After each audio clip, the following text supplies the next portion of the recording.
I was just going to say, I definitely drank mine during it, but that's because it was like, all right, I'm not going to get the chance necessarily again to drink Ecto Cooler at a Ghostbusters premiere, and I'm just going to go with this before it goes bad, even though I could save it. I'll at least have the bottle still. So I just went for it. I was also thirsty, so. Well, I did that too, and I think for me, some of it was like the first time seeing a Ghostbusters sequel to the original series, right, in theaters. And I think it just added to the magic for me. That nostalgia, like tasting the nostalgia and also experiencing it, like every sense was basically in full-on overexposure mode. And that Ecto Cooler did that for me. Hi, I'm Jameson Newlander, Alan Frog from the Lost Boys, and you're watching the Frog Brothers Podcast. What's Scooby doing running from a spooky ghost? It's refreshment time, folks. Are either one of these any good? Do you like scary movies? I don't watch movies. I have to return some videotapes. You have a TV? No. I just like to read the TV guide. Read the TV guide. Don't need a TV. Books, records, films, these things matter. Call me Shell. It's the fucking truth. Over 1,600 titles, each for rent at just $2 the first night, and only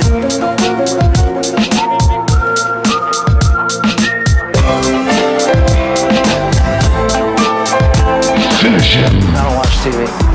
Yeah, but you are aware that there's an invention called television, and on this invention they show shows, right? Watch a few movies, take a few notes. Okay, I want channels 18, 24, 63, 109, 87, and the Weather Channel. Welcome to the Frog Brothers Podcast with your hosts, Justin and Alec. Hello, and welcome to the Frog Bros Podcast. My name's Justin. I'm Alec. And tonight we have a special guest joining us to talk about the 1 year post-release of Ghostbusters Afterlife, and that is Dan Harshman. You may know him from Ghostbusters Virginia, the Black Firehouse podcast, and if you've ever been to PKE Surge, the man, the myth, the legend, the creator of the PKE Surge at Dragon Con. Welcome to the show, Dan. Hey, thanks for having me on. It's about time. I mean, I know we've been trying to arrange this for a while, and I always like coming on to these things. You know, they're always fun. It's always fun to talk about Ghostbusters. Yeah, I think for us, we tried it at the premiere last year, and everyone got so busy with that it just logistically didn't work. And then I think we're at a good spot now to kind of like reflect on the movie and kind of catch up with it. And I think you had a very honest review that you posted, and that was one of the first honest reviews I saw kind of on that Facebook realm of like, hey, here's my thoughts on this. It wasn't overly hyped. I think it was very fair and balanced. And it was like, okay, glad that, because I had that overwhelming emotional response being in the theater, and then thinking about it, talking about it, it was like, okay, this is a good movie, but it's not the greatest. And seeing you kind of called that out immediately was like, okay, so there's other people that get that. That's not just trying to immediately go overboard and overpraise it. But I think, as fans that we know the first movie inside and out so well, I think it's really a good thing to be that aware. But then, as we've gone a year out, I've gotten to the point where I'm like, okay, what's the average viewer looking at when they see this? Mm-hmm. And trying to remove myself from like every nitty detail about what I knew about the making of it, what I knew about the trailers of it. And I think that goes a long way for separating yourself from that. But, yeah, definitely appreciate you joining us. So we'll kind of just get right into it. And I think you already did. Yeah. It's been a year, man. So how are you feeling about this movie a year in? Good. I mean, still good. So, I think I went into Ghostbusters excited, obviously. And I can definitely see the emotional vortex that people will get sucked in to being so excited on a legacy sequel there. And I think for what Ghostbusters Afterlife is, it is absolutely 100% the best case scenario as far as a Ghostbusters sequel that we could expect and want. So going into it, I was also at the 2016 premiere, and that was another really massively emotionally charged event where a lot of people went into it and immediately after seeing it. They're like, this is the best thing since sliced bread. And I was just kind of like, well, no, but but it's still important for things like Ghostbusters Afterlife and Ghostbusters Answer the Call that you're able to step back and see it for what it is, and that it's okay to dislike some or all of things that you love, but also to make sure that you're pointing out the opposite viewpoint. Even if that is trying to find the things that you really enjoy with something that you maybe don't overall enjoy. But Ghostbusters Afterlife, definitely something I overall enjoyed, something I put up there with Ghostbusters 2. And I still feel that way. My core kind of feedback from the movie hasn't really changed in a year. I'm excited to see what Firehouse is going to be all about. But it was a crazy weekend. I mean, it really was a crazy weekend, with good and mixed memories and a little bit of embarrassment on my part for drinking too much. But I mean, movie, yeah. Yeah, I mean, I think that the premiere itself was amazing. I remember seeing you and Linus were waiting to get in the theater, and you're out there kind of doing your whole shtick, and everyone's like, "Oh, there's Dan," and yeah, you got this personality and this charisma out there that everyone just appreciates in the fan base, right? Referencing the mummy yelling across the street to Bob from Bob After Dark. Bob is I love that man. Oh yes, I was right next in line. Yeah, that was definitely a highlight. My favorite thing from the premiere, that came from my friends and local community, was a T-shirt after the fact from my buddy Jeff Foxwell in our group, in which we had made the joke and line because they put us out there in the cold ass rain, and I hate the cold. I do. And we came up with the joke of Harshman freezing hell, based off of the Venkman burn in hell door thing. And like 6 months later, after the premiere, Jeff gives me this T-shirt, and sure enough, he's replicated that font, and it says Harshman freezing hell on it. Nice. And then it has kind of our franchise logo as a really nice memoir of the weekend. Yeah, that's awesome. I mean, I think that was the only thing that was a little frustrating for it. Overall, I think the premiere was intensely amazing. Did you drink your Ecto Cooler, or did you save it? I still have it. I'm hoping that I can finally get around to doing with it what I wanted to do last year, which was just kind of a big kind of a troll thing in front of my Christmas tree. I really wanted to get my Crystal Head martini glass and like pull the bottle of Ecto Cooler out of a ice bucket and pour it in there and take a sip and say, bottle service is so good. Just because there were so many people that were upset that it wasn't being mass produced. And I get it. Everybody wants to be included. Everybody wants to get that taster, that bottle, but it was a promotional thing. It was to make things a little bit more special for certain people. And I do get that understanding that other people that weren't included were upset by all that. So yeah, I always have mixed emotions when I get that little bit of troll in me. Yeah, I'd say that's fair. Go ahead, Alec. I was just gonna say I definitely drank mine during it, but that's because it was like, all right, I'm not gonna get the chance necessarily again to drink Ecto Cooler at a Ghostbusters premiere, and I'm just gonna go with this before it goes bad, even though I could save it. I'll at least have the bottle still. So I just went for it. I was also thirsty, so. Well, I did that too, and I think for me, some of it was like the first time seeing a Ghostbusters sequel to the original series, right, in theaters. And I think it just added to the magic for me, that nostalgia, like tasting the nostalgia and also experiencing it. Like every sense was basically in full on overexposure mode. And that Ecto Cooler did that for me. And the other thing is, in those clear bottles like that, I have seen Ecto Cooler that's 20 years old 30 years old from Dinosaur Dracula and other places on the internet. And I'm just like, this looks great now, but give this 20 years and this bottle's going to look disgusting. And I'm going to look like a weirdo that just has expired food on his shelf instead of a collectible. So, I mean, Dinosaur Dracula has like the last 5 Halloween Whoppers frozen in his freezer. So it's like you wouldn't be as weird as that no matter what.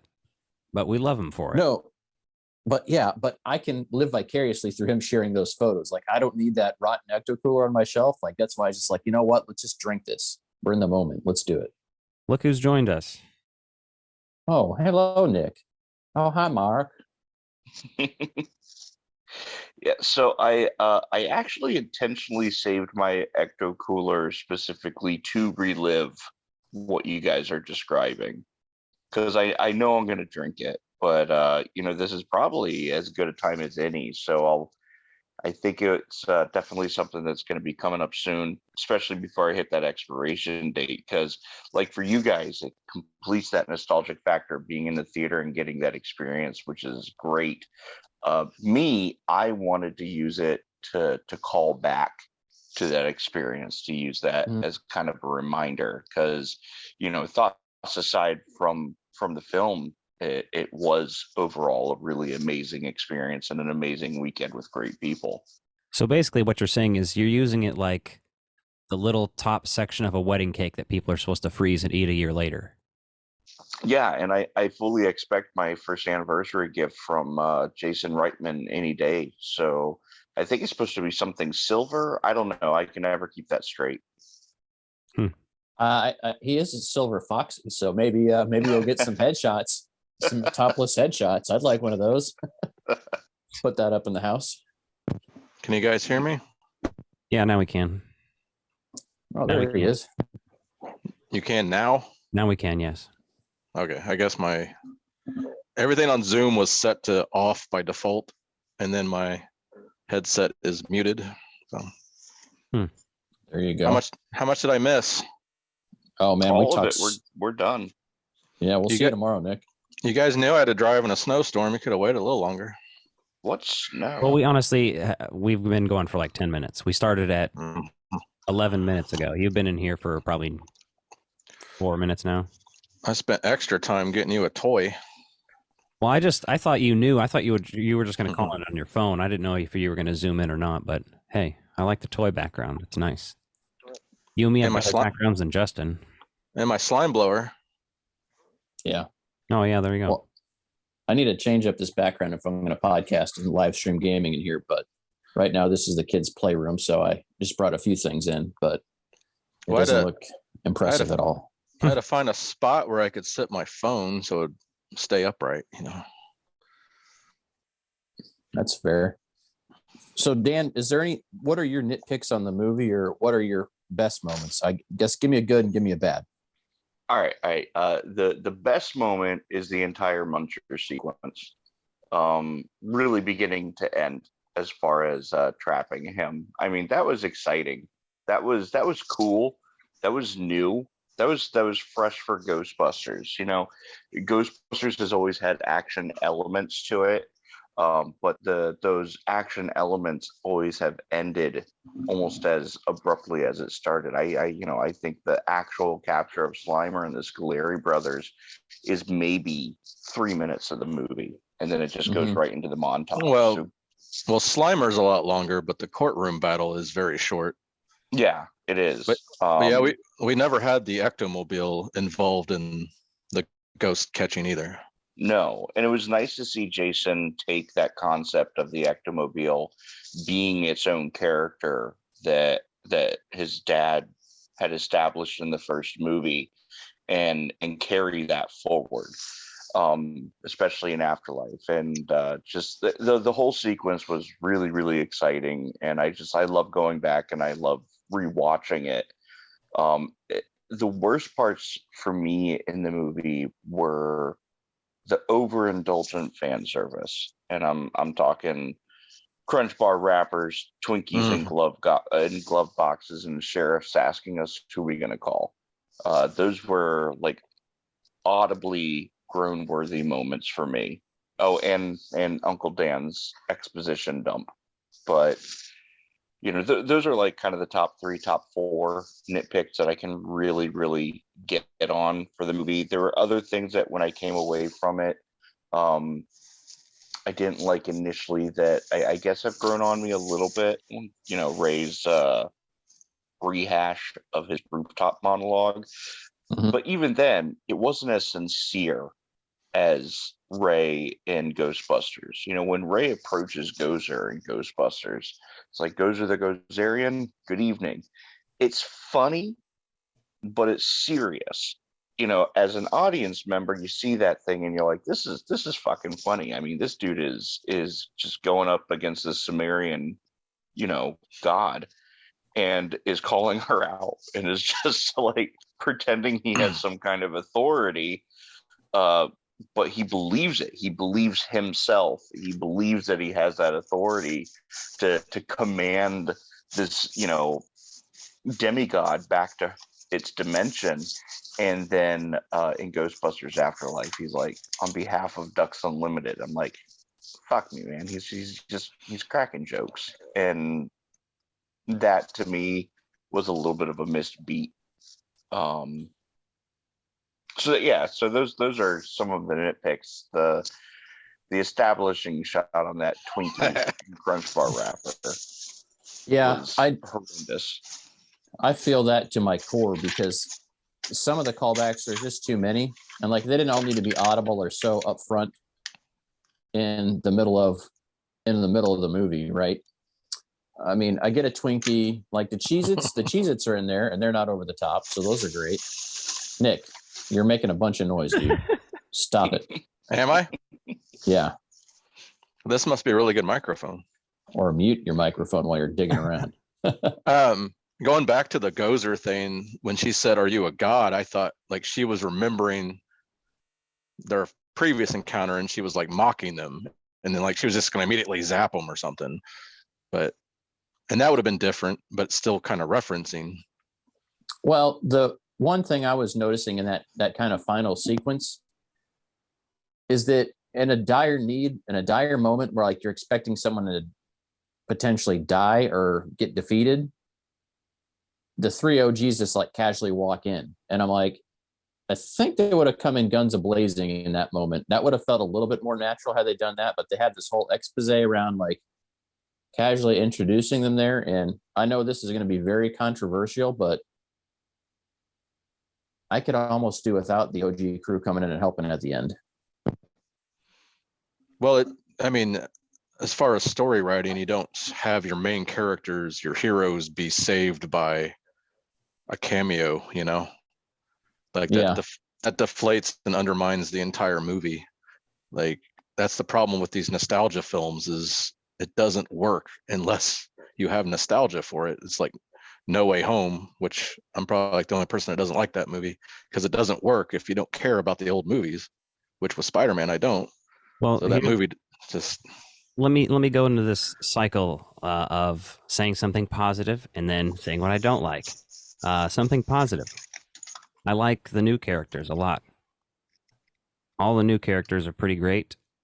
And if anything, if I'm nitpicking, I could say I wish I would have seen a little more of Paul Rudd acting goofy and not just in a way that's replicating, Louis Tully or anything, but just like doing weird shit as possessed. That'd been fun. You want him to do more dog voice. Well, the dog voice thing, there's just little inconsistencies like that. You can nitpick, again, the Gozer's eyes being indifferent. The costume, whatever, I can ignore that. It's a little bit different. It looks cool. I mean, I think the costume looked maybe more realistic, so that's not a bad thing. My bigger issue with the whole Gozer thing is just that we're the third Ghostbusters movie, and the main villain has been a ghost one time, which is interesting to me.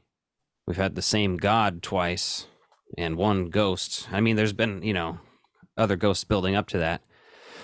It's like you said about the fan service thing. There's a little too much of that for me. The biggest cringe moment for me was when they pulled up to the house and there's the Bible quote on there, which wasn't even something that Egon was involved with.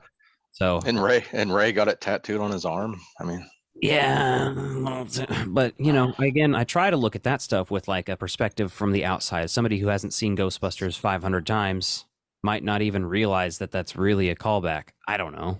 I don't know how those people exist because I don't remember watching Ghostbusters for the first time. It's like eating and breathing to me. You know what I mean? It's just there. So, it makes the universe so small that we only had like everything's tied to Gozer. Well, yeah. If you watch the first movie, it says that basically the ghosts and the second movie actually, they both kind of have this thing of like there's a paranormal surge. That's why there's a bunch of ghosts, and that's why they're in business. Yeah, like how is Sony going to build a franchise off of hardly ever being ghosts? Like how do you make a franchise out of Ghostbusters when the Ghostbusters are rarely needed? Like this movie, there should have been franchises all over the world. It should have been like every movie, every sequel, they're just failures and they went out of business. And it's like, how are you building a franchise out of this? Yeah. I mean, I think they kind of addressed that with Dan's dialogues. Venkman thought we did our job too well, and well, I'm not saying they didn't make it make sense in the story, but as far as making movies, video games, comic books, they're really limiting themselves. And like Winston's going to put all this money into restarting a business that's failed twice. Why? I think we're jumping the gun, though. I mean, we don't know what the fallout is. In Ghostbusters, we have Gozer being pushed back to its dimension, and that we are to assume from context clues in Ghostbusters 2 put them out of business. And then something after Ghostbusters 2, whether the exposition is correct, then subsequently slowed them down to the point where they ran out of business. And yeah, it is the same story beats. The movies are guilty of that. Yeah, it sounds like they were in business for a couple of years at least after Ghostbusters 2, but right. But we don't know what Sony's story arc is. We don't know if there's something connected to the fact that this time, instead of pushing Gozer back and closing the doors, that what if this time by trapping Gozer, they essentially just left the doors open? Yeah, I mean, from this point forward, Ghostbusters could be really busy and busy forever. But if they're going to go back and do these comic books that take place back when Egon was still around, I don't know. Yeah, if those are supposed to be all canon and stuff too, so it's going to be different. If they're film canon as opposed to just, whatever the hell you can consider the other ones, the IDW verse or the 88 miles per hour comics, et cetera, et cetera. So it's also, and it's also important that we consider the layman fan compared to mega fans too. Yeah.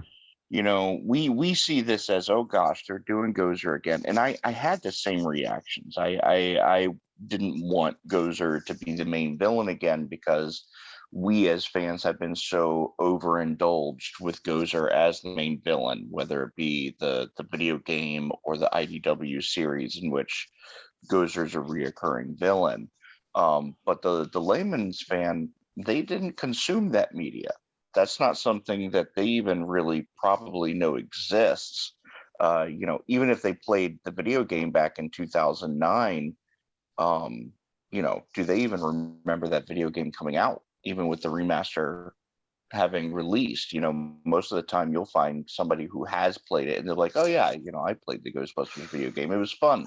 Well, do you remember anything about it? It's like, yeah, it was a fun video game. Do you remember story points?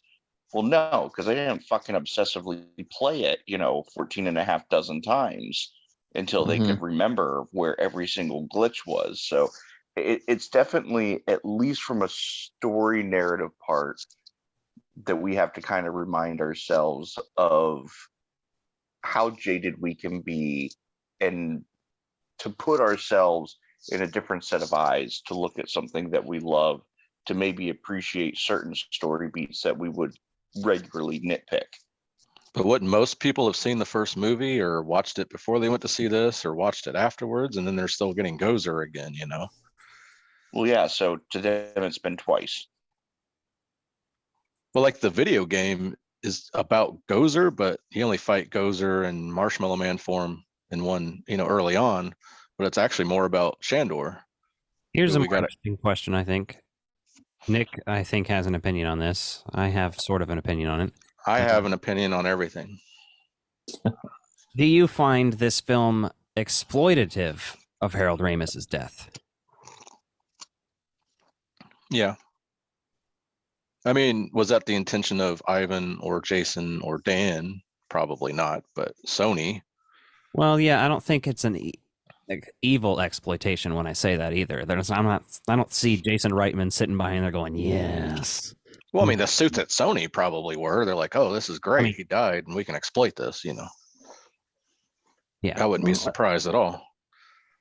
It's hard to say for me. I mean, I think, honestly, everything I've heard about the making of, and like reading the book on the making of, and the way Jason approached Harold's family, I think it was all done with the sincerity there. And yeah, I could have you could have made this movie without ever showing the ghost of him, but I think that gave that closure that we needed to really take the franchise ahead. And that was something I wasn't expecting until the last minute. But I think for the average person, they're going to say, okay, that's closure to that character, and now we can do something else without having to address that. But are we going to do this? Are we going to do this every time an actor dies, though? And if not, Bob Gutman has been cast as the role of Bill in the Twister 2. So I guess I don't quite understand getting upset about things that haven't happened. No, I'm not saying I'm upset about it, but I'm saying, are they going to do this every time an actor dies? I mean, well, I would think probably not, but right. But I think Egon's death should have been like a subplot of it, but to center the whole movie around it, I mean, I don't know. I mean, it was a big deal. It was a big deal in the Ghostbusters community. It was the first of our 4 heroes to go, and it wasn't. No, I don't think I can really agree with an exploitive stance by the film itself on Harold Ramis's death. I think if you really wanted to go after a culprit, you would have to kind of tack back over to answer the call, regardless of the story, but just kind of how Sony handled that entire situation and kind of approached that project at a moment that they knew everybody was grieving and just kind of wanted to move on. Whereas this was as much of a intended love letter for fans, but there was an intended love letter here for Harold. I mean, and the undue respect that's given to him throughout the film. There's not one point in which Egon is credited as Egon by anybody in this movie. He's either referred to in credits as the dirt farmer or not at all. So there is nobody that's playing Egon in this movie, and that was kind of to show that respect for Harold as a writer and as a performer, and for a character that so many people, especially in our fandom, identify with and idolize. Yeah, no, I think that kind of states how I feel towards it. I mean, I don't think they did anything to make money off it, right? I mean, I know they've got everything sorted out, but when you think about the history of Ghostbusters sequels and how Ivan was very close to being willing to direct that third movie on his own, and then Harold passed, and then he's like, no, I can't do it. He's like, it's just not right for me to do this.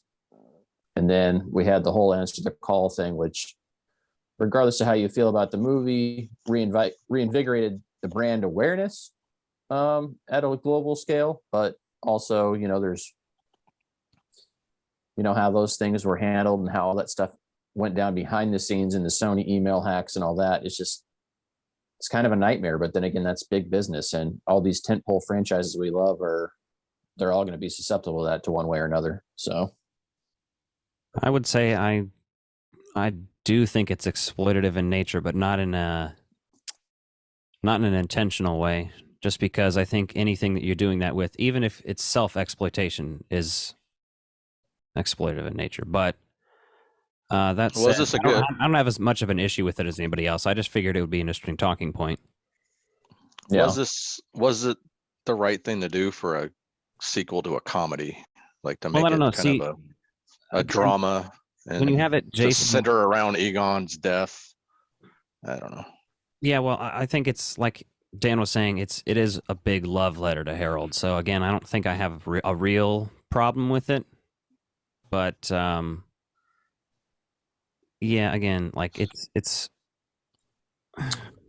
Well, that's the thing.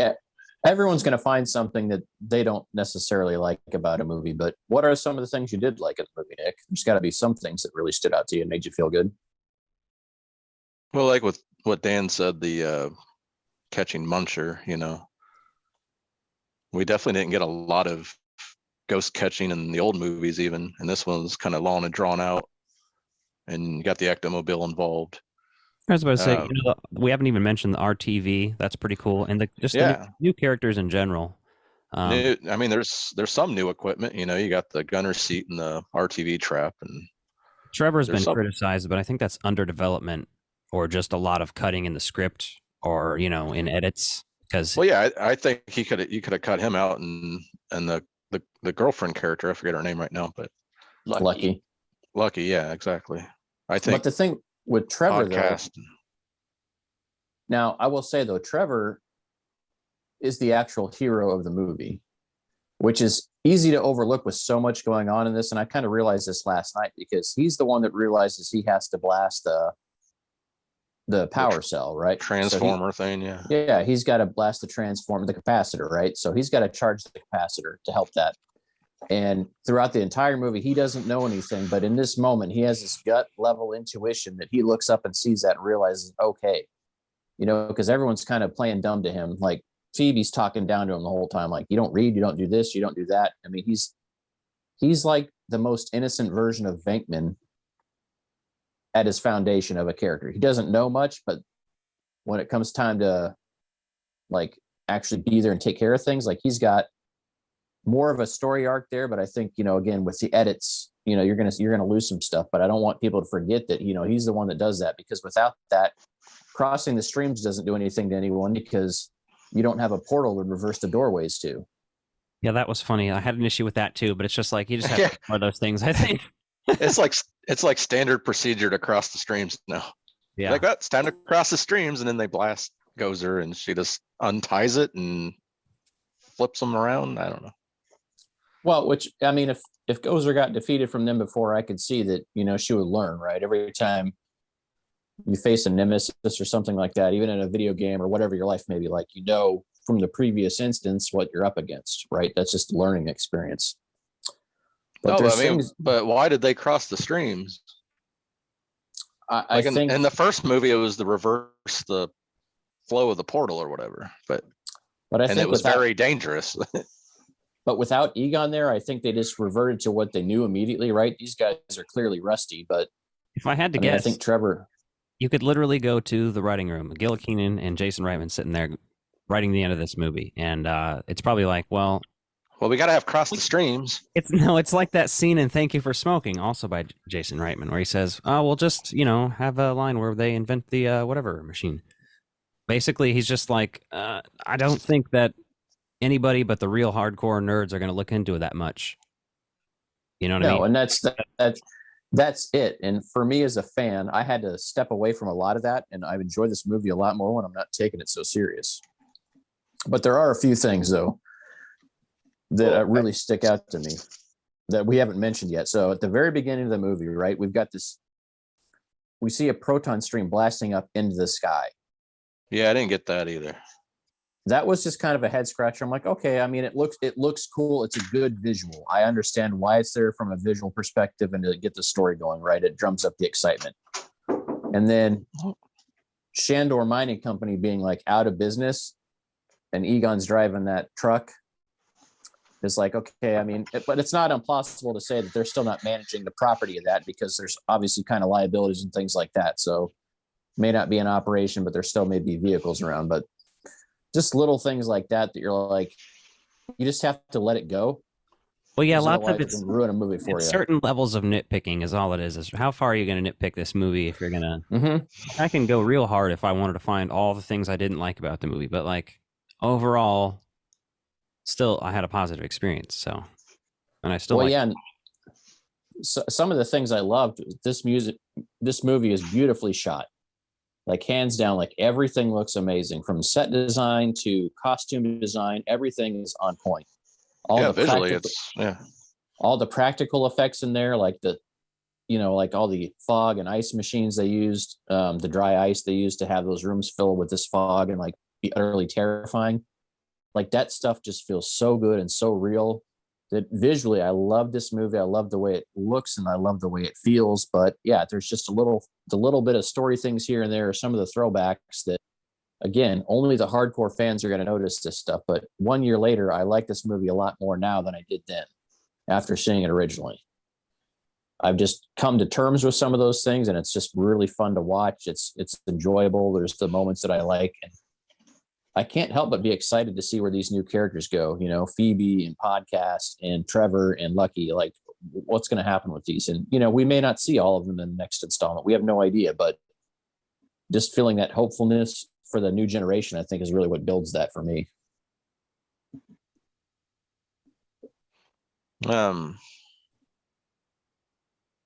Shit, I forgot what I was gonna say. You would. I hope the firehouse is black again. Well, I mean, for obvious reasons, yeah.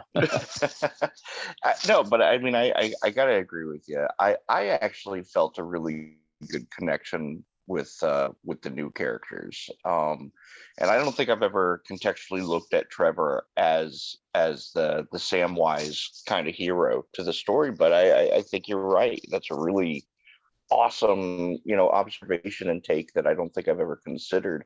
I always kind of saw Trevor as kind of the Winston of the movie. Trevor's the everyman. He's the person that's on the same level as the audience of, man, this town sucks. And even if you're not a kid, you can still remember that going to that kind of place would just be so unexciting. So I actually really enjoyed Trevor's character. I wish they had given him more to do, in the same capacity that I wish they had given Winston more to do. Mm-hmm. But I've had a lot more time to fall in love with Winston as a character, and a lot more material to kind of absorb to fall in love with Winston. So I'm excited. I'm excited to see what happens with Lucky. I think there is a kind of a neat setup to pull Lucky out of Somerville and bring her to New York, and hopefully build upon Lucky and Trevor as characters for Firehouse. They're just characters that I know a lot of people had a problem with because they didn't feel like they had a lot to do. And ultimately they didn't, but their establishment as characters makes me excited to see what else they do with them. So I am hoping that, I think we'll see Trevor again, of course, but I'm also hoping that Lucky gets pulled into the fold. Yeah, absolutely. And then, of course, Podcast is just fucking awesome, adorable. Well, Podcast doesn't have any parents, so he can just move right to New York. Well, yeah, hell yeah. I mean, I feel like we need to do some Firehouse speculation while we're at it here. What do you think? Do you have any ideas about what do you think is going to happen? What would you like to happen? What do you not want to see? Anything like that? Well, I think Ray's going to move his bookstore next door, and then there's going to be this girl. What's her name? Cat. Yeah. Cat. What's the boy's name? Like Eddie. Is it Eddie? Yeah. Yeah. And there's going to be a techie guy named Eddie, and then Winston's just going to stand by the ectomobile in his suit and do nothing. I don't think that we'll see the video game. Yeah. Into consideration. I guess like they said that's not it. canon. It's not canon, I guess. But the comic books will be. I like that it's made its own little canon universe, in the same way that the 2009 game did, which it just makes that, Spirits Unleashed a little more fun and a little more immersive. I'm actually hoping to see Paul Rudd and Carrie take up the Ghostbusters mantle. Say it. You want to see Paul Rudd in a jumpsuit? I want to see them both in a jumpsuit. Say it. I'm pointing at you, Alec. I've fanboying the entire time. As soon as he was announced, I was like, we're not going to see him in a Ghostbusters outfit. That's not the role I signed up for. And when we started circulating that poster, that fan poster, that was, pretty well done. But he was in a Ghostbusters outfit, and I was like, that's not going to happen. Let me ask you a question, Alec. Would you have rather seen him in a jumpsuit or as possessed by Vince Clortho?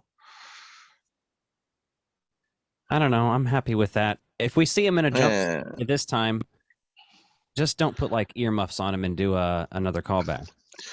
But also, do you want 4 kids inexperienced? Well, he's going to be inexperienced too. But do you want 4 kids out there busting ghosts by themselves, or do you want an adult with them? I mean, the adult could be with him. He's fun. His character's fun. I liked seeing him interact with the kids a lot before he was possessed too. So that's what I'm trying to think about more. And yeah, absolutely, I would be down. I see him being kind of that on-the-job mentor, right? Winston's kind of at that age range where I think he's going to have a big role, but I don't think he's going to be running around getting dirty. And I think Paul Rudd having that science background, having that connection there as a teacher, and then already loving the Ghostbusters, I think he's really ripe to have a great role in this. Jumpsuit or not, I don't know. I think we'll probably see him a little bit to some degree, but I don't think it's going to be. I feel like he's going to be like an extreme Ghostbusters where Egon would come out. Yeah. Egon would come out to help on a bigger case or something like that, but he's not, doing the daily work. You think Kylie's going to be the one answering phones because she's an alcoholic with apparently no job experience? No, I think we're going to see her finally becoming Egon's daughter. I think that's what we're going to see. I think has some scientific aptitude. I don't think necessarily scientific aptitude, but I think the service to humanity, a way for her to evolve and find her calling and her place in the world, because that was her as a character that she didn't have.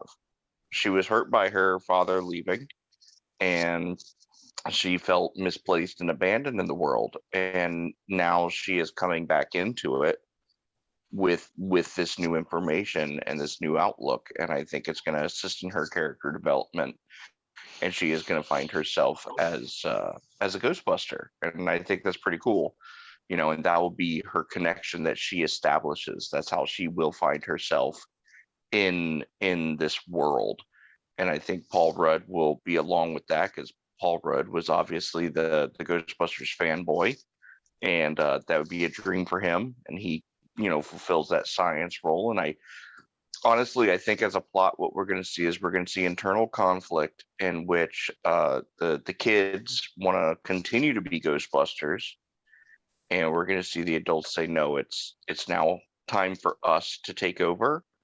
But we're going to ultimately have a situation in which the kids will need to rescue the grown-ups. They're going to have to tell them about the child labor laws. Well, no, I think you hit that right on the money. I think this story has to be about the conflict of the adults trying to do this because they're adults, and simply, you've got kids that are going to be college age or doing college prep or whatever else. So I think you're going to have that element of learning and everything there for the kids, but that might be part of it where they have to drop what they're doing and come in and help the adults per se to see what they can do with that. And I think that's going to be. I think we're going to start to see a lot of character growth and development in these movies, which, traditionally we haven't seen a lot of. Egon is the same Egon at the beginning of Ghostbusters as he is at the end. And that's by no fault of him, but he's just genius level, right? Venkman's a sleaze at the beginning and he's a sleaze at the end. And Winston has that character growth. He has work, he loses character development, if anything, Venkman, during the movie. Yeah, to some degree. I don't know this guy. He's neutral, and then you find he's like, he's carrying around Thorazine. All right, that's he's going down a little bit. Saves the world. I guess he goes back up. No. Yeah, and I think I just hope there's some more ghost busting going on in a smaller scale in this movie, right? I know a lot of people hate Answer the Call for whatever their own reasons are. I personally don't, but there's things in that movie that it feels like real Ghostbusters on the big screen to me, because there's so many ghosts that they're catching and dealing with. And I think that's one thing that we haven't gotten in the traditional storyline is they don't catch a single ghost. Well, they catch one and they let them out. so he can kill Bill Murray. Yeah, that's one thing I don't like about it.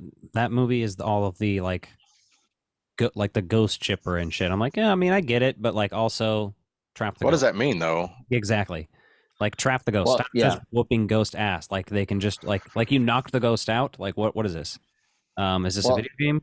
But I did like, and like I said, that scene just because it had all those ghosts and stuff. There was a lot of ghosts in that movie. I like that movie a lot, but I mean, you know, the ghost interaction I think works well, right? And that Thanksgiving Day parade scene basically is more or less here or there lifted from the video game cuts level that never got finished, right? You know, you can kind of say these things there, but I think that in order for Ghostbusters to be relevant on the big screen again, right? We understand now that characters need to be important, and there just needs to be some more ghosts and some things along that level, which I'm hoping a Netflix series will answer some of that. But at the same time, we have no idea what that Netflix series is going to be. It may be its own continuity. It may be something else. It may be in between. So it seems like they want everything to be canon now, I guess, except for the video game. But or did they just say the comic books are canon? I don't know. Well, it's the new comics. It's the new ones that they're putting out. Right. Yeah, the Dark Horse comics. Yeah, they're going the Disney route of having certain kind of extracurricular media filling in story gaps. Yeah, I'd like to see a cohesive universe. I don't want, is this canon? It's not canon. It's not canon anymore. Like, let's just have one universe and flesh it out. Yeah, and I think there's a lot they can do with this. I'm just hopeful with it. I think we're in really good hands now, and I think the next movie isn't going to need those callbacks, right? We know that, but we also, one thing we hadn't considered yet is, like we already dealt with Ivan's Pier's loss with Harold going, but now we've got to deal with Ivan's loss, and what does that look like in the movie? Because it's going to manifest it some way. Obviously, it's not going to be in the movie in the way you expect it, but I think that's going to affect the franchise to some degree. So, what do we think that's going to look like? Is because that's a huge loss for anybody. I mean, the filmmaking community out there in general. Like, how many of my favorite movies are written by Ivan Reitman or directed by Ivan Reitman, or he produced or had his hands in? Same thing with Harold. So, I don't think we're going to see as much of an impact. There's been a lot of interviews that I've seen where it seems like a ground plan, a map was already established for how the franchise moves forward. Mm-hmm. And that I think is great, because that's something that it sounds like Ivan had already kind of signed off on it, and which was, we have A, B, and C, and now we get, the next letters of the alphabet, and Ivan already said, yeah, I like these letters, so fill in everything else. I think we're definitely going to see more character centric kind of things, at least from any film that Jason's involved in, just because that's his style of storytelling. Mm-hmm. But I also think we're going to see a lot of things that have been announced that aren't going to materialize. Yeah, that's too. We've had that happen before quite a few times, even in the last 10 years. So, yeah. What that way as well? I'm going to be iffy on basically everything until I hear more. Like Firehouse, pretty sure that's going forward, but everything else is a little. Pretty sure the comics are going to happen too, but those other movies and series, we'll see. Once I see some more stuff coming out, I'll believe it more. I mean, yeah, because we've already seen Ecto Force be put on the shelf, and we already saw the animated movie get put on the shelf. So my question kind of though is that animated movie gonna go back to being its own thing? Because an animated movie doesn't have any reason necessarily to tie into the other stuff. And from what I recall hearing on that, it was supposed to be like from a ghost perspective on that animated movie. That animated movie sounded horrible. Yeah, so it's just, again, one of those things. You got to have somebody that's in there and knows this stuff. I mean, I just look at Star Wars and see what they're doing with it, and you see all these people that grew up loving Star Wars and getting their hands in there, and as they expand this universe, I just hope they take that same kind of care to get the right people in there for these projects. They're out there. Well, if Sony had its own streaming service, I think we'd see a lot of Ghostbusters stuff for sure. But Well, I think like the animated series is supposed to go to Netflix or something, but Just for the love Yeah, of God. Sony has an exclusivity contract that's been developing with Netflix. But I mean, honestly, from a business standpoint, that's kind of smart on Sony's part. I mean, they could invest in their own streaming service and they could get in line with, all 40 other streaming services. But to piggyback off of something that's already established, and be able to kind of commit financial resources, maybe towards the product itself rather than the running a whole new division. I think it will work in their benefit. I don't think they need their own streaming service. I'm just saying if they did have their own streaming service, they'd be milking the shit out of Ghostbusters. Yeah, but I don't think they're going to go there. When you look at their IP portfolio, they just don't have the breadth to do that yet. Now, right. Yeah. Now, the one thing I would love to see is because it's fun in concept is that Men in Black / Ghostbusters style mashup. We've got the board game they made, but like that would be something I wouldn't mind in its own standalone animated series or something like that, because that could be really brilliantly written if you wanted it to. I mean, those are two of my favorite franchises. Well, I mean, when you think about it, Men in Black is the Ghostbusters 3 that we never got, basically. They just changed the concept. I feel like I don't want to see them mix in film. If it was not in film, maybe, but if it was an animated series, like one episode maybe, or a comic series, even like a short 4-part series or something cool. But that was my biggest wish was for the comic crossover, but the issue therein lies with rights, as the rights to Men in Black still lies with Marvel. Yep. Yeah, I do have the Ghostbusters X-Files crossover, and that's one of my favorites. That's fun. Yeah.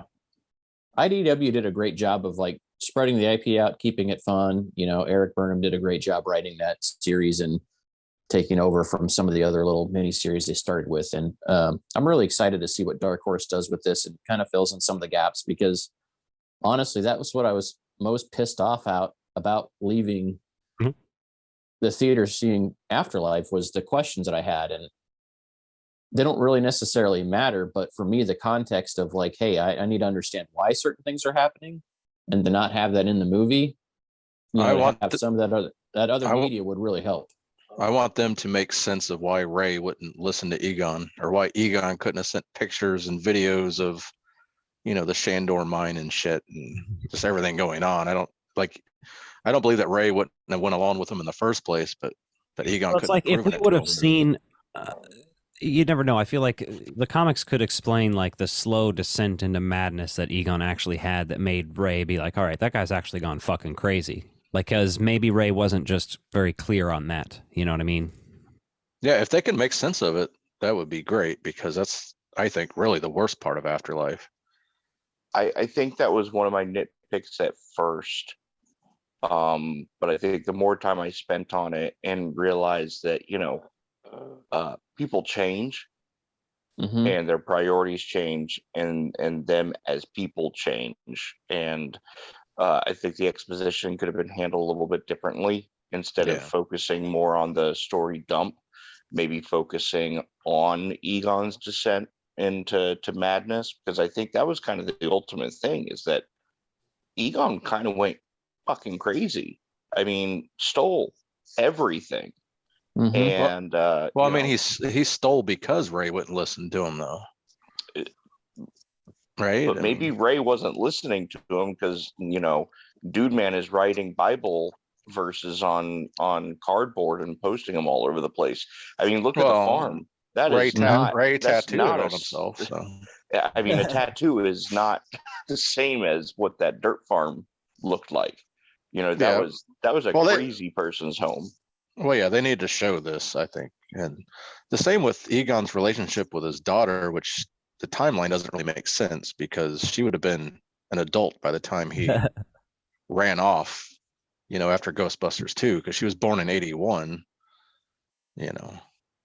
Well, or maybe not an adult, but she would have been a teen, and to attack like she never knew her father doesn't make any sense unless he ran off before Ghostbusters 2 ended, I mean, I guess, but then you run into the whole, well, I need everything spoon fed and explained to me. It's not spoon feed. It's not But spoon feeding if it does. But if it doesn't make any, call up Rob, Zombie and have him like establish Egon's childhood. What made him straighten a slinky? Who cares? But if it doesn't make any sense, if it doesn't make any sense to the, no, it doesn't. Why not? Because it contradicts itself. How does it contradict itself? I At just what point explained do it. we see? She Egon's, said. Do she we said, see Egon's personal life at any point in the movies? She said she never knew her father, but then they also try to explain it that he abandoned them when he ran off to Oklahoma. That doesn't. He abandoned his friends. She says he abandoned his friends. She doesn't say that I didn't know him. She says he abandoned his friends and ran off to Oklahoma. I'm pretty sure. She says she never knew him. Well, my personal opinion on that, my take from watching the movies as many times I have, is that he left before or when she was an infant, basically. He got her mother pregnant and he moved on, yet. Well, yeah, because he's keeping pictures and stuff her whole life. So, but that, to me, that implies that he's at least paying his child support, at least doing his fatherly duty to help support the mom, even though he may not be there in that emotional I didn't capacity. Get that vibe. But I got complete. I will not. I would say it makes sense into the plot if you really work it, but you have to. I just think the writers got confused on the timeline of stuff. I think you have to do a little mental gymnastics in order to really justify it all, but it's not that bad. It's like whatever. It just kind of makes Egon a little bit of an asshole because he would. He always was. He had to have. I mean, like a real asshole, not like, oh, he's just a jokingly asshole. Now he's like a fucking full blown prick. He's a disassociated, science nerd. I mean, like the dude is in love with his work, not his family. He cares. There's obviously a care there. We see that. Well, we don't see it until this last movie, obviously, because it's retconned in there. So there's no reason. I'm not saying it should have been the first movies to have been in this one or anything. But I'm saying, and I'm not even. He had to have abandoned before Ghostbusters began entirely. So completely abandoned. And no contact. And I'm not saying this needs to be explained, but if they're going to do comic books set in the past, then why not? Well, I think the comics are a great platform to explain that. But if we're talking that's what I'm saying. No, that's what I'm saying. If we're talking about the movie itself, though, I mean, like these are exposition points that a lot of people came away from the movie that were really upset about it. And at first, I felt I was, and I was like, wait, well, is this actually important to the plot of 1 and 2? Well, it's not. No, it's important to the plot of Afterlife, though. Yeah, but and they explain it. Because now when I go back and watch Ghostbusters, I'm like, where's this fucking daughter at? Because Egon's just out here doing whatever the fuck he's doing.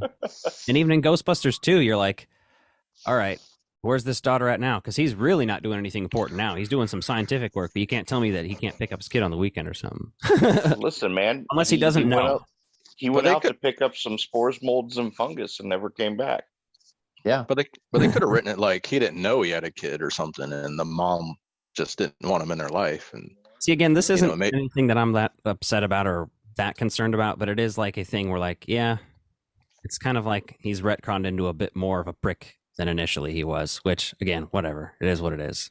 That's how you have to get the storyline to get this family connection in there. It's necessary, but a year later, though, it doesn't bother me at all. When I first walked out of the theater, I was like, it changed my perspective of him. But I'm like, really, all I know of him is a hardworking scientist that's more focused about what can be done as opposed to what's going on around him. So once I really kind of understood Egon Morris, the character, that's his character. His character would do something like that. And it's not because his character doesn't care about other people. It's just that his character isn't focused on things that the average human is. And that makes sense to me. I'm not worried about whether or not he's an asshole. It's just the timeline of the story that they're telling doesn't make sense. Because they're trying to say that he abandoned them after Ghostbusters 2, but he also would have had to abandon them when she was an infant as well. So, and that's possible, but really, what I challenge it's could just be an oversight as a writer, and that's funny. That's We're pissed about different things because I'm totally. If I'm worried about it at all, it's only because I think it makes Egon a bit of an asshole, like a real asshole, like not just a casual asshole. I mean, he's always kind of been like an unethically malicious scientist. Yeah, he doesn't really have like that emotion, strong grasp on emotions, I think. Well, Well, strong moral compass either. Getting that we take away the puppy. Getting that woman pregnant may have been a scientific experiment to him. It Like, may have. Like people are assuming that he was married to this woman. We don't know that. I mean, in that case, then fucking throw that bitch ass in a trap while you're at it. Don't fucking let him go to heaven. Throw him in a trap and get him his ass in the containment unit. He deserves it. The novelization of the first movie is really kind of weird, but take some fucking notes in there, buddy. They go into Egon in college, like watching people having sex through like dorm windows and shit, and like taking notes and like recording data on people's sexuality. Oh my God. I'm like, so if you read the novelization, it makes Egon make sense in Afterlife, I guess. But let me phrase it this way, because this might make sense to a lot more people. Would somebody that's willing to skirt nuclear regulations in the Cold War era around using nuclear technology to make cyclotrons to catch ghosts, like would the person that's willing to just do whatever he wants regardless of government intervention? Yeah, they never even tested the equipment before they went to the hotel. They could have blown the whole fucking building up. They didn't know. Is that the kind of guy though that you think is going to be like, oh, I better be a good dad? Like, this is the kind of guy that's like, I'm living on the cutting edge. Like, I made 4 nuclear bombs here that things don't go right. Yeah, that part doesn't bother me. I don't care. You can be an asshole, deadbeat dad. I don't care. Yeah, no, I think everyone, the problem of this though is I think it's what everyone deals with the Star Wars sequel trilogy or anything else, is that we start getting trailers and we start piecing the story together on our heads, and when it doesn't match up what we created in our own mind, then we start to critique it. Yeah, I don't really have that problem. I don't think it needs to be what I want it to be, but I just want it to make sense. Now, I will say that you could have made this movie a bit more interesting from the villain standpoint had you gone into Evo Shandor or the Shandorian Society, like still having an underground layer in the town. But do more stuff with the Shandor. I was hoping that the town was like a cult. We all thought it was going to be a cult. We all did. Yeah, we did. Which I think would have, I don't know. That would have been interesting. But I don't know. It just depends on how it had been done. But yeah. I mean, that would have been interesting. All I can say at the end of the day is that when this movie came out, I saw it a year on. I like this movie more than I originally did. I really appreciate what we have and where this thing's going. And so it's probably the best time to be a Ghostbusters fan than it ever has been, to be honest with you. If you look at everything we have available and what's coming. Once we get more movies and we get the comics, it might retroactively make Afterlife way better. Oh, for sure. We have no idea. Like, there could be so much stuff that they already wrote out, but they had to edit out of the movie even that we don't even know about, right? Well, like I've heard other people complain that there's no human villain in this. And like, you remember the trailer, like the kids were picking on Phoebe in the classroom, and they cut that out. So there might have been a whole subplot with her dealing with that stuff too. Yeah, because we only have the 1 or 2 interactions at summer school. But I mean, again, you could go the route of a mini series and do an 8-episode series to have all those extra things that got cut in there, or you could have a tentpole franchise movie that came out and got 85 to 90% of things right. And I think they should do it alone. 98% of things right. Is that your rating on this? No, movie? I said 85 to 90% of things pretty much right. And then you kind of carry on with it, right? I think we're in a good spot with it. Do you think the next movie would be a financial success? Oh, for sure. I mean, you look at how moderate again. Mm-hmm. I mean, I've said this before, but don't you think that the return of the old guys might have had a lot of interest for people to go to the theater, and the next one won't have that? And I mean, it didn't make a lot of money, I mean, it was a modest success, but at the same time, that was the first big feature post pandemic. And granted, we're still dealing with pandemic right now. But I mean, just with all those changes and things. Fast and Furious came out before Afterlife. I mean, Fast and Furious is, You can make 5 of them for the same price and has a much I know, but I'm larger saying reason. the box office returns for other movies weren't in the Ghostbusters tank. was more of a gamble than releasing a Fast and the Furious movie, though, for sure. Mm-hmm. I mean, Ghostbusters also But that's- suffered from a real botched marketing campaign because of COVID. Oh, absolutely. You know, their marketing campaign never really got an opportunity to launch pad itself like it wanted to. No, it was edgy the whole time. Yeah. But would you rather see a live action TV show, or do you want them to make a movie every 2, 3, 4 years? I want them to make a movie every 2, 3, 4 years. I think we're going to see that combination of each, though. To be honest with you, I think we're going to have some of those things that could lead up to that story level movie. For the love of God, release Extreme Ghostbusters on DVD. That's what I in need. Australia. Blu-ray. That's what I want. Yeah. I don't even care. At least on DVD. And if you do a Blu-ray box set, make it real Ghostbusters and Extreme Ghostbusters, everything, and Slimer, everything. I mean everything. I need it. It's bullshit that I should have to go to Etsy and look up either foreign releases or they want you to pirate some done ones. Yeah, they can release just the real Ghostbusters and Extreme Ghostbusters and put in a code for Slimer and the real Ghostbusters, but only after somebody complains on Twitter. Yeah. Well, they got Slimer on the Time Life box set. Like they have everything on there. I just need Extreme Ghostbusters. Yeah, I need Extreme Ghostbusters bad. That's like my shit right there. So at least you can stream it, I guess. But you didn't understand Dan's joke about Answer the Call being included into the 4K box set. Oh, I didn't hear him say Answer the Call. Okay. No, that's what he said. I didn't say Answer to the Call. It's all right. I thought he was talking about Slimer, the Slimer it's episode, okay. right? It's okay. It's okay. Whoosh. It's a whoosh. I understood it. I just didn't. I chuckled and moved on.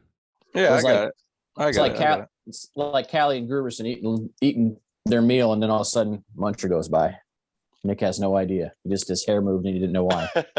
Man, I wish they had left in that the poor waitress that got slimed. There was not enough people getting slimed in this movie. I missed that. The old lady waitress.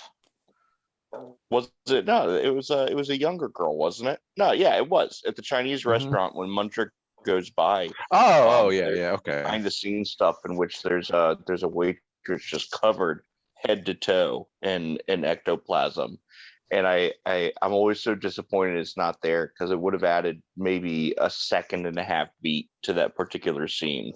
And that poor actress got covered in that shit for nothing. Yeah, that'd have been cool.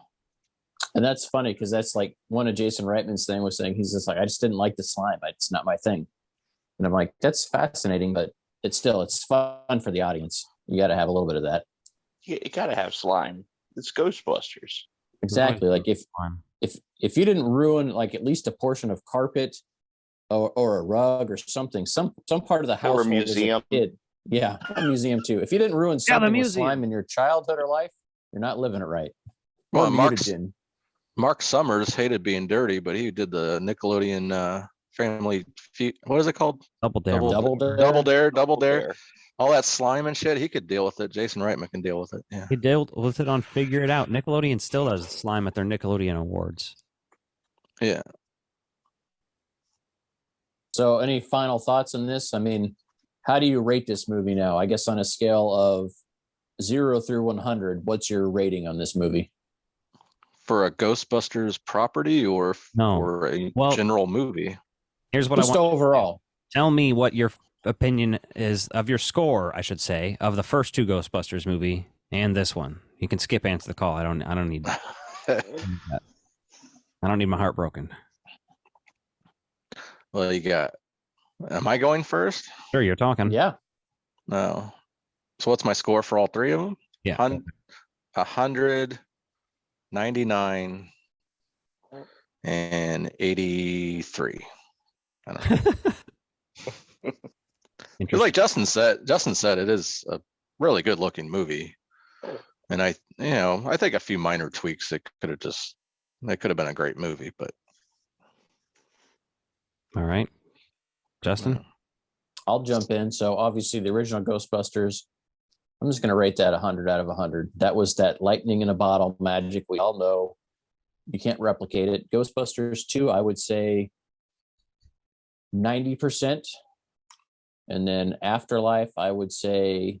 Don't you say a higher number. Oh, I'll do what I want, Nick. I'll do what I want. What did you give? I'll do what I want. 90. And then Afterlife, I would say probably an 88. Very close there. What did I tell you? Sorry. 88 miles per hour. Yeah, no. Ghostbusters 2 squeaks it out just a little bit ahead because there's some really fun moments in that movie. I saw that in the movie as a kid. The nostalgia factor for that movie is its own place because I was born the year Ghostbusters came out. So, right. I didn't get that experience in the theater until later on in life. So, but Afterlife is a very, very worthy sequel that's really going to allow us to continue with this franchise we all love so much. And the more I watch the movie, the more I appreciate the subtlety of it. Oh, I'm going to go with 100 for Ghostbusters as well. But I'm going to shoot down to about an 87 for Ghostbusters 2. Wow.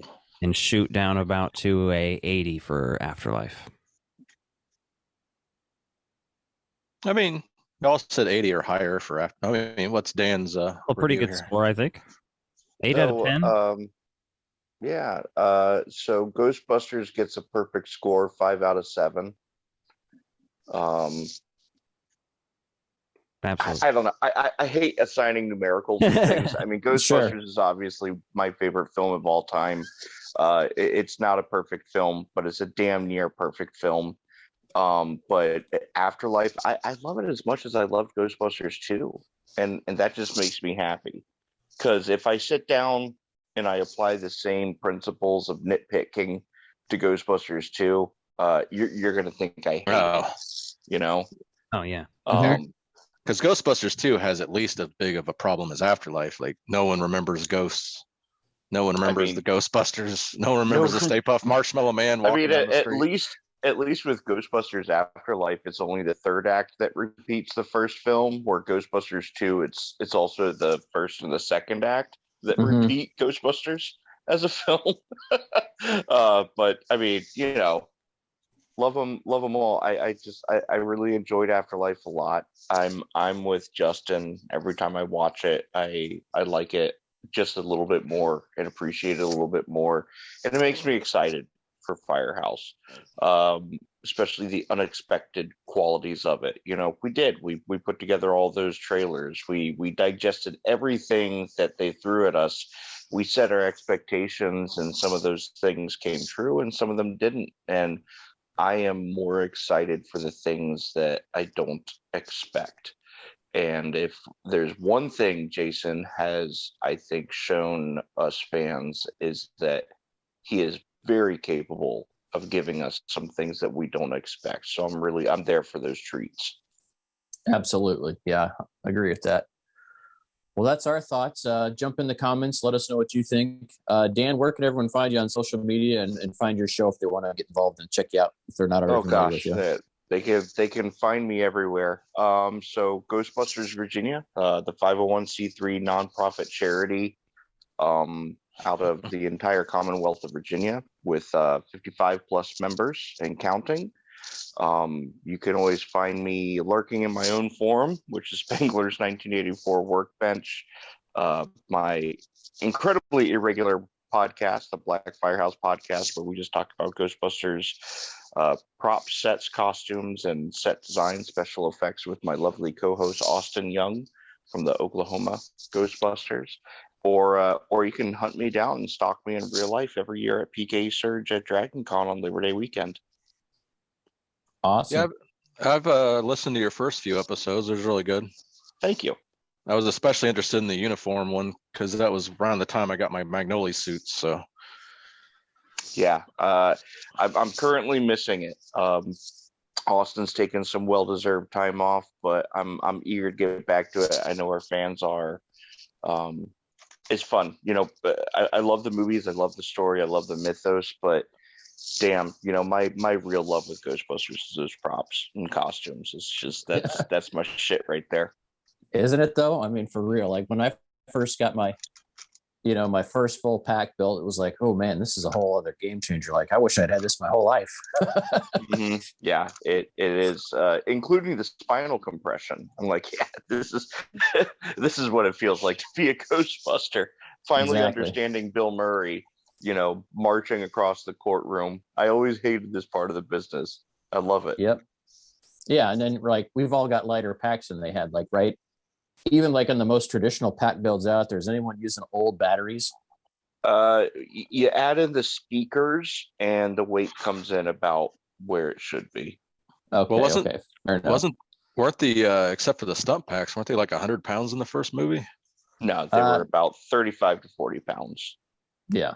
Oh, well, mine's like 35. Yeah. I mean, they still get heavy. I mean, you throw in all those electronics and stuff, and especially the speakers. I really say the speaker systems that people implement really brings that weight up to what they were in the film. One of our friends, Jason Whelan, he put a second speaker in his, and that thing's 50 pounds now because he's got the Ben and Kent pack like mine too, and he put that extra speaker in there. I'm like, why did you do this? Yeah, I have 2 speakers in my current build, and I think my current build will end up about 30 to 45 pounds, if not more. There's so many dependent factors. I could talk about this for another 2 hours, so let me not. I was gonna say. Let me not. Let me ask you one quick question though. Is there any interest in the community for people replicating the mods to the gear and the Spirits Unleashed? I hope not. You're gonna see. They're ugly as shit. They're ugly. I'm kind of curious about some trap mods, maybe, but there are. So, a really good friend of mine, Stuart Thompson, runs a wonderful website called the Ghostbusters Reference Library. If you haven't checked it out, you should. I follow that. And he has been adding Spirits Unleashed reference into it, and there's also lots of Ghostbusters the video game reference in there as well. So I am sure we will be seeing people, especially the 3D print community, will really step up to the plate for producing quality replicas of Spirits Unleashed gear. Yeah, I like that, the 2009 video game pack. Oh, it's gorgeous. Yeah, they did a great job. Yeah, and I think if the German Ghostbusters do it, then it'll become widely available later on because they're pretty much ahead of the curve on everything with their detail and builds. It's insane.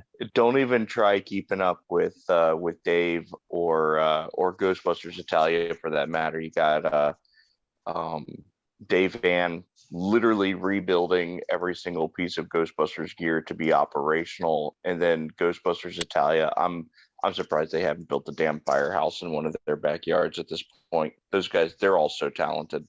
Amazing. Video Bob's going to build the firehouse. Yeah, well, unfortunately, they've gutted the real firehouse, so Video Bob has nothing to recast 100 billion times and then make and make horrible painting applications of, and then rip off a bunch of people. So we'll see. But hey, that's me, Dan. Yeah, for all those things I said. Yeah, no, we take ownership of what we say about people. We met Video Bald in line at FanFest, and I wanted to throw up on myself. So, all right, throw up on his shoes. Well, he only bought 15 pairs to reflip on eBay. So, I know. So he was bragging about that. So, yeah. All right. Well, definitely appreciate you joining tonight, Dan, and check out his stuff everywhere out there. And we will see you soon.